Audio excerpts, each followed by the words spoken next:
अस्सलाम वालेकुम। आज हम इस वीडियो के अंदर कुछ टिप्स और ट्रिक्स जो हैं वो लैब से रिलेटेड सीखेंगे।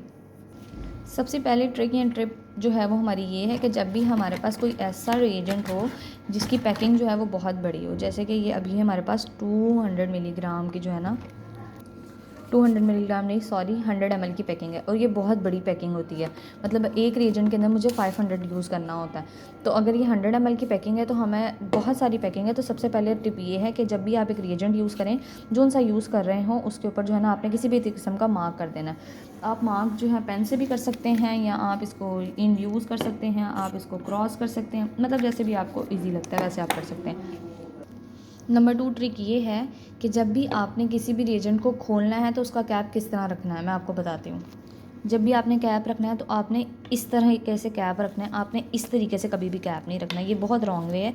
आपने हमेशा इस तरह कैप रखना है। नंबर 3 टिप ये है कि जैसे ही आपने जब रिएजेंट खोलना है तो ये ना हो कि इससे पहले ही आप अपनी टेस्ट ट्यूब, जैसे अब ये देखें, अब मेरे पास ये पाइपेट है और मैंने पाइपेट के साथ पहले से टेस्ट ट्यूब ये ना टिप जो है वो अटैच कर दी। ये बहुत गलत तरीका है।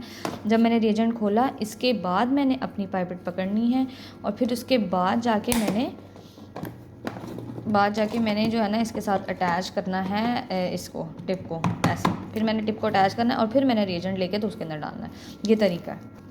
नेक्स्ट टिप हमारी ये है कि जब भी आपने एक पाइपेट लेनी है और जब आपने इसको डिस्पेंस करना है तो तरीका ये है कि एक टेस्ट ट्यूब पकड़नी है। टेस्ट ट्यूब के हेड के साइड पे जैसे मैंने ये इसकी टिप रखी हुई है वैसे रखना है और इसको स्लोली डिस्पेंस करना है ऐसे, यहाँ तक कि ये इसका फर्स्ट जहाँ तक आता है बस वहाँ तक आपने डिस्पेंस करना होता है। ये सेकंड स्टेप है। ये बेसिकली ये है, ये फर्स्ट स्टेप है, ये सेकंड स्टेप है। जब भी डिस्पेंस करना है तो still first step, second step तक नहीं जाना। नेक्स्ट इंपॉर्टेंट चीज़ ये है, एक और ट्रिक ये है कि जब भी आपने रिएजेंट लेना हो तो रिएजेंट के अंदर हमेशा छोटी पैकिंग को प्रेफर करना चाहिए।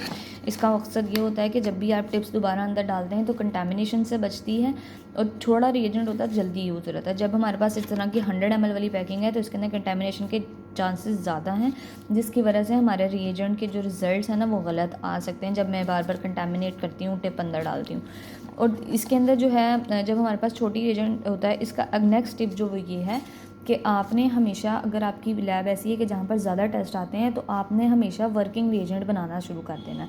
रिएजेंट बनाने का तरीका यही है, जैसे अब मेरे पास ये AST की किट है और यहाँ पर मेरे पास 4:1 की है, 4:1 जो है ना उसकी रेशो है।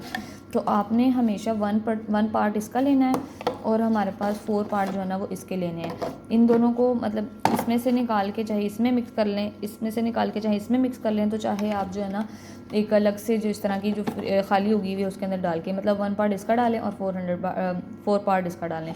तो आप जो है ना एक रिएजेंट जो है वर्किंग रिएजेंट भी बना सकते हैं, जिसको आप यूजुअली वो वैसे तो आप 7 डेज़ के लिए स्टोर कर सकते हैं, लेकिन उसके अंदर ये होता है कि आपके टेम्परेचर मेंटेनेंस जो है वो बहुत इंपॉर्टेंट होती है। साथ कंट्रोल रन करके देखना पड़ता है कि रिएजेंट जो है वर्किंग रिएजेंट वो प्रॉपर वर्क कर भी रहा है कि नहीं कर रहा।